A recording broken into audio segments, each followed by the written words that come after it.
Fuck. So, how do you feel about jealousy versus boundaries? Good shit, though, by the way. Thank you. You're welcome. I've experienced that. In my last relationship, I was in that. And yes, it comes from internal, hard internal, because after the divorce. So I spent all that time being the provider, the protector, the head of the house, right? And the marriage. That was my identity. My identity. Lost that. Now I'm like, who the fuck am I? So I didn't take the time in between that and the relationship. So I jumped into this relationship with this woman who didn't need providing. Because she made money. She had her own shit. She had her own everything, you know? Fucking taking me on trips, making me feel like I'm some kind of trophy motherfucker, like, you know? And, yeah. Just sit on the wall like... Yeah, pretty much. Just sit there and be pretty. Don't talk. Like, it didn't go like that, but yeah, that's how I felt. And so... it put me in a position, right? Because she was in the medical field and she was around a lot of men who made a lot more money than me, doctors and surgeons and yada yada. So,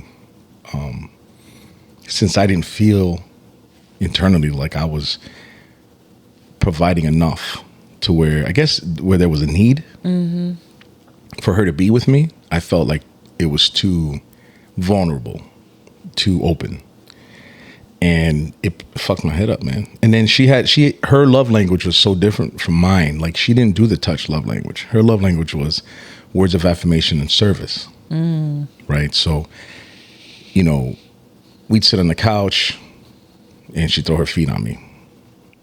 And she's way the fuck over there. You know what I mean? Or... That's not enough? Nah, man. Really? I want you to be on me, bro. Right. I mean, I get what you're saying, but sometimes... I already said that in the last podcast. I was like, I want you to be on me. I want to be like, it's hot. I know you said that, but it's like, if you know that's not her shit... Cool. Sometimes it's cool. If that's not her love language, like, the fact that she did that might be, okay, this is the starting point. But if I was getting the other stuff and then I got that... Gotcha. Then it'd be like, all right, that's cool, whatever, you know. But it was very limited, you know what I mean? So income, love language... She tried, part into... Yeah, because it was almost like, since and it's because of the position I was in. It was very vulnerable, I was insecure. You know what I'm saying? I was very insecure of who I was, what I was doing, like my place in that relationship. Because if I'm not holding down the household financially, you know, what the fuck am I doing? There was nothing I needed to do for her. And then I told you, like, I think it was the last episode where I was saying I finally got the whole concept of being that companion and being there for the emotional portion of it and how important that was, you know? Because when I was in my marriage, I was that, but it was that and the rest, you know, and I prided myself in the rest, you know, when we needed some shit, found a way to make it happen, you know? So that was my learning about the whole companion portion, because I had to go through that. And ultimately, it destroyed the relationship. Because of the jealousy or because of the boundaries you set? All of it. All of it. It started out with my jealousy issues, which made her pull away even more, which then snowballed into all the other shit. But what I'm trying to see, if there's a parallel, if there's a contrast where it's like, hey, look, I don't like, you know how we constantly talk about, like, I had this point where it's like, I don't want you wearing this specific clothes because I was insecure about myself. That was jealousy. But there's certain boundaries. It's like, yo, nah, I don't want you doing that. And it didn't come from a place of like insecurity. You see what I'm saying? Like, yes. Did you experience that? Like, did you experience both? I did. There were certain things that she was learning on her end, where she's very friendly. She was very friendly. And to the point to where you could misconstrue it as being flirtatious. You know what I mean? I do. And in her mind, she was just being nice. You know, she compliments somebody. She wants them to feel good. But it was like, there's a limit. You can't, there's signs that men look for when they're talking to a woman, right? If you're making a lot of eye contact, if you turn your body towards him, if you playing with your hair, and you touch his shoulder and shit, those are signs. Even if you don't mean it, you're sending him signs, the wrong signs, you know what I mean? And he thinks that he has an opening, you know what I mean? Or he's going to be like, yo, she's hitting on me. You know what I'm saying? There was shit like that she would do. and I had to address it with her. And I mean, she was willing to change it for a certain amount, to a degree, which I mean, I applaud her and I give her the grace for that. But but the other aspects of that was coming out of me, and don't get me wrong, I wasn't like overbearing to the point where I was being disrespectful and argumentative, right? But just the mood shift, because that's something that I'm trying to learn now. When I get into a position or I get into a mood, I shut the fuck down. I retreat into me, and I go cold and distant. That's my shit. Cold and distant, and and it's noticeable. And it's not that I'm doing it to manipulate the person. It's my safety. You know what I mean? I lock it up. So my issue with that shit is that I'm working on is that I don't realize how much it affects the person that's with me. That's the disconnect I have, because I'm thinking I'm just protecting myself. I pull away, they're going to continue yada, yada, yada in their life. But no, when somebody gives a fuck about you, they notice and it affects them. And then if they're overthinkers, it sends them, you know what I mean? So yeah, I lived it. I lived that jealousy shit, man. I went through it, and I lost, the whole relationship. Not all because of me, but it started with that. That was the flame to the fuse. It's crazy how jealousy always stems from the other party, which is crazy. It goes back to the inbox question about boundaries. The one boundary I asked this dude not to do, he did that shit over and over again. Where it's like it started as a boundary, but it became jealousy. But it was just a mismatch, man. A mismatch, rather, with me and her. Got you. We didn't, there's a saying in the Bible that you got to be equally yoked with your person. And we were, but we weren't. So because of that, because y'all wasn't equally yoked, she felt like fuck this dude, I'll do whatever. Like, she didn't do that she tried real hard, but it was causing her distress, and it made her resent me. Because she was changing herself to please me, and then felt like she was walking on eggshells all the time, and she had to watch everything she said and did, and I felt terrible for that, man. It just piled on everything else that I was fucking feeling, Got you. So it was shitty, but it had to end, man, because it was what it was. Did it end ideally for both of y'all? Did y'all situations end relationships end because the jealousy was too much to bear?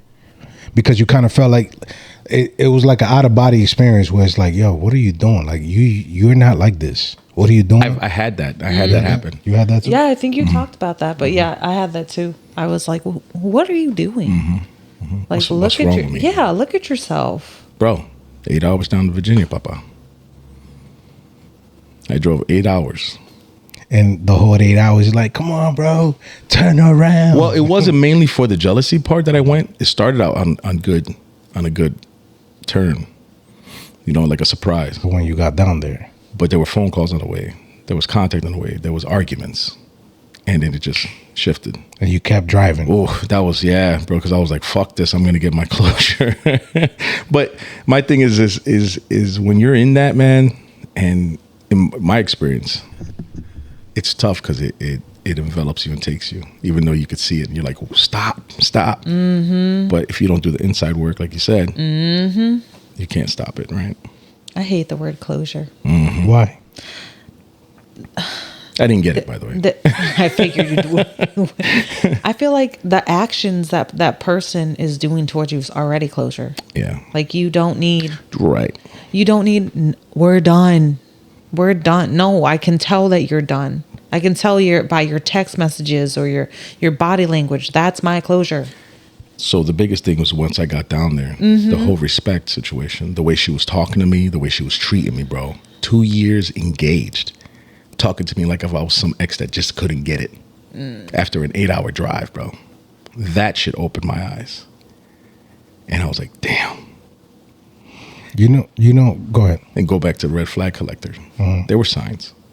But I didn't let myself see the signs. Yeah. So I could have stopped it way earlier. That's what love do. Yeah. You just get blinded by it. So salute to therapy session. And the reason why my brother James had hit me up. Yep. There was this one thing that I mentioned on that episode, which was And it's true, because the closure that you want like a verbal or communicative closure. But this is how I got it. When I went down to Maryland to see my daughter's pre-K grad, and I held my daughter. I'm like, oh my God, get there. I'm just getting there. Mm-hmm. Oh my God, I held my daughter. Then I look at Shorty. I'm like, I can't get a hug. And when she decides to hug me, she gives me the one arm hug. Salute. Friend zone. Salute. Bro, I heard that. Not even friend zone. Shit. And that's what stood out to him. And that's why I reached out. That's what started all of this. Yeah. I reached out. I said, bro, because of the one arm hug. I'm going through it. You're going through it. I got you. You know how you don't really fuck with somebody? You don't give him the two arm. You give him the one arm. Yeah. She did that shit. What up, homie? I don't even give them the like full arm hug. I'll like put like high five. Like pat their back like once and be like, damn. All right, like that's it. We gotta start teaching you how to dap up. Yeah. And just go, all right. What up? What up, homie? All right, bro. What up, my dude? Yeah, my dude. I've done. Say that shit. Hey, can we try it? Practice run. Like, what up, my dude? Practice run. No, I'm gonna hit the mic. No, it's cool. Go ahead. And then? What up, my dude? What up, my dude? Ace. So if I dap you up, just know. Let me tell you something. Motherfucker be like, you be like, oh. let me tell you something. There's a Just like distinct full arm extend. there's a distinct difference between the way a man goes cold and the way a woman goes cold. How does a man go cold? Men go cold, but it's like unless we hate you, unless you give us a reason to hate you, we don't treat you like you don't exist. You know what I'm saying? Like, it's like, okay, like I'm going cold because I don't want that part, but I still want you to be okay because there's a protector part still inside of us to a certain degree. Like, we're not going to go above and beyond to make sure you're good, but we don't want nothing to happen to you. Like, we don't want anything bad. Women go cold and they're just like, bro, you might as well be dead. You might as well be fucking dead. Do you remember the situation I told you guys about last week? It was resentment At work. I act like that person doesn't exist. Yeah. Does not exist That's tough. in the same universe that I'm in. And it's tough when you're their person and they load you up with like my situation with that relationship. In the beginning, it was just like love bombing. You're this, you're that. Oh my God, you're so handsome. Blah, blah, blah, blah, blah, blah, blah. And then now from 100 to 0, it hits even worse. Because it's such a drastic change. Like, if it started off with just normal, like, yeah, we're good. Like, but then it's like, then still it would suck, but it wouldn't suck as bad. But do you think all love bombing is negative? You don't think there's a positive aspect to that? If you do it because you see that the person's down and you feel like they need to be, you want to raise them up, okay. But there's a limit. Like, don't make it seem like that's your norm. That's what I was going to say. Like, when I told you about the facade that they first give you, it's like, oh, like, I'm so loving, I'm this, I'm that, I'm gonna do all these things for you, and then it's just like, whoa, okay, like, this sounds so good, and then they just, after, what do you guys say, 6 months, it's just like, no, their normal person phase, right? Because they already have you, because they love bomb the hell out of you, so why would you go away and find better? Be normal. All these things that I could potentially offer you. But I had mentioned it in the previous pod. It's more so like once the pursuit is over, like, I got you. A lot of people think like that, which is wrong. It is wrong. That's the start. That's the beginning of the end. Right. Yeah. That's the whole thing. Is like, yo, there came a time within that first 6 months where he or she craved you. And then slowly but surely, once that 6 month period hit, that kind of, it changed a little bit. Like, oh, not today, babe. I'm sorry. I'm tired. But you wasn't tired a couple weeks ago. It's almost like that's when a new toy. Yeah. You play with that toy all fucking. That's the toy. All the other toys don't fucking matter in your chest. And then once it starts wearing down, now you just leave it. Your free subscription is over. Now you gotta start paying. Your trial period is over. Trial period is done. Yeah. This is what it was. Now this is what it is. $49.99. Fuck. That's when the motherfucker got to think like, Yeah, man. Is it really worth it? My thing is this, like that good. the good. I guess the advice I could say is just be your normal fucking self. Don't love bomb shit. Don't do fantasy bullshit. Don't go above and beyond. Like you want to do nice things, do nice things. But just be you. Don't tell me about the nice things that you are going to do for me, and then don't do them. Right. Just do them. Just do them. Or if you do them, just be moderate with the shit. Don't make it seem like that's your norm. Scenario. All right. If it's not. So no. Scenario. And I won't put it on the other person. I'm gonna put it on both of you. Because I'm guilty of doing this at times. How I was guilty. dare you? No. I was guilty of doing this prior to my last relationship. Like, and that's kind of how things got into the relationship. So you guys just went through a bad breakup. Horrible breakup. It fucked you guys up. You had to kind of find yourself. And then it might not be the first one, but let's say it is. The first person who shows you attention. You're going through this fucking low point. You're fucking depressed. This one person that shows you attention that you haven't felt in a long time. You gravitate towards that shit.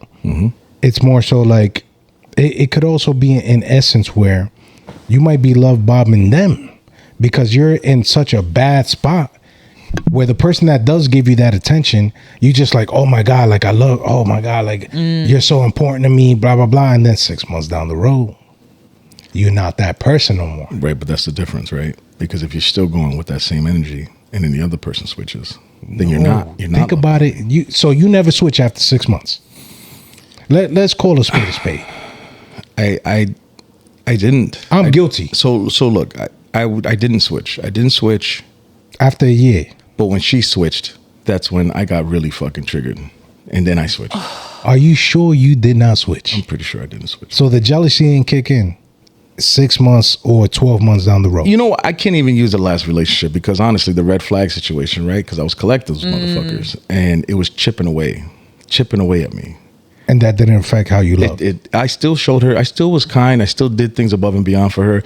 I still did everything that I would normally do. And there was nothing about you that changed from day one to day 365. It was the mood swings, bro. Remember I told you, like I get. So it did change. Yeah, but it wasn't like, I didn't change the way I treated her consistently. So you blame her for you changing? No. I didn't, for me, like, I don't know if it sounds like an excuse or not. What I recognized was that I still did everything I would have normally done when I was good. But when I had my flare-up moments, that's when I shut down and separated myself. You understand what I'm saying? But even when I was in my mood, I'd still do things. I'd still, let's go out and eat. And I'd let it go for the moment so we could have a good time. And let's go, it was a struggle within myself, and I still try to make it work to the best. I didn't try to argue with her. I wasn't, even though she still felt accused, I wasn't like outright accusing of anything, but my whole thing is from the time that, and you don't have to answer this if you don't want to, from the time that you was going through your divorce, before you met your ex-girlfriend, when y'all started dating, wouldn't you consider yourself like you was kind of in the spot where you was just like craving the love? Like, absolutely. Absolutely. So when did that energy change? You think it changed like for you? I continued to crave it. So you're saying your energy did not change? I constantly wanted to be like this. And it was a problem for her. No, because you was mentioning like the foot on your... I get what you're saying. She felt smothered. Got you. All right. I see what you're saying. How about you? I'm very upfront and honest when I first start talking to somebody. I'm like, listen, like, I do all this stuff by myself. I'm never gonna ask you for help.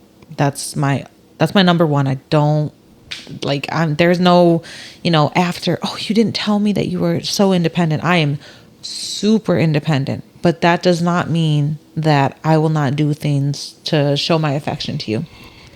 Like how I was telling you guys, like, oh, like I make steak every so often, but that's when I have it. It doesn't mean like the affection stops. It's just I show it in different ways. Like I'll bring you your favorite snack, or I'll bring you a drink. So, and make sure you're hydrated, little things like that. But it's not always like, I have to bring you a steak. I have to bring you this. It's just like, my energy stays the same. Like I'm still, I wouldn't say infatuated, but I'm still like as loving as I am, like day 1 to day 365 and plus. So my energy does not change. Mm-hmm. Like, are we going to go through ups and downs? Yes, but I will still be that person and give you that affection that I know that you need. I'm not loving, but what'd you say? I'm loving, but I'm not infatuated. Mm-hmm. That's an energy shift. So, I feel like infatuation is like that love bombing stage where you just like have that love bomb and then it just. So would you say you're guilty of love bombing? I would say after my marriage, I definitely would love bomb because I craved that affection that I wasn't getting. And then that was, 5+ years ago. That was Ashleigh. So working through that with apostrophe. What was it? With apostrophe, hyphen. With a CH. With a CH, that's right. Actually. But working, literally therapy saved my life because I was one of those people that's like, oh, like this guy's giving me attention. Like I don't want him to leave because I want to feel this attention all the time. Mm-hmm. So yeah, I've definitely like loved bomb people directly after my marriage. And then I'm like, ooh, like don't do that. Right. And then when I got professional help with it, like that's the way I show love, but it's also like learning how your partner is like receptive of that. Right. That definitely like saved me. Like, oh, like this really made this person smile because they didn't have a chance to like, meal prep or get anything from the gas station or whatever. And you just come in and you're like, here you go. Like, I thought you would like this. And they're just like, oh my God, like you are the savior. And I'm just like, yeah, like acts of service is my love language that I show. So. Salute. Ideally, I do love bomb. And I'm guilty of it, whether it's looked at negative or positive.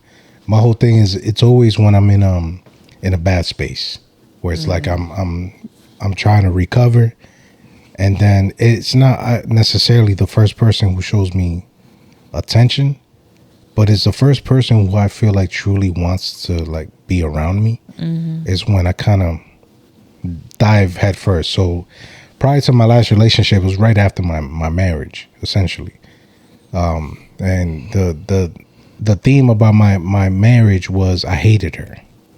So once I built up the confidence to leave, I found this one person, and it was the first person that hit me up, showed me some semblance of like, yo, I want you, and I went towards that energy, and I went like full speed ahead. Now, when the energy shifted, I'd be mature enough to say that maybe I changed first before she did. Where it's like, I already got that. You know what I mean? Like, the shit is fire. There's no like, I felt like we hit the ceiling, and it's like, all right, so I'm gonna stay at this level. But me, because of where I was mentally and emotionally, the ceiling could have been at 75%, and I never went that extra 25 to see where things could have gone. Mm-hmm. Whether we basing on that, our foundation based on that limited cap, we'll never know. But I just feel like whenever you start a relationship, when you're like not really mentally and emotionally there, I feel like that eventually affects the outcome of your following. And that's for me, because although my last relationship lasted 9 years, I just felt like the development throughout that portion could have been affected had I healed after my marriage and then got with shorty after that. That's just my whole thing.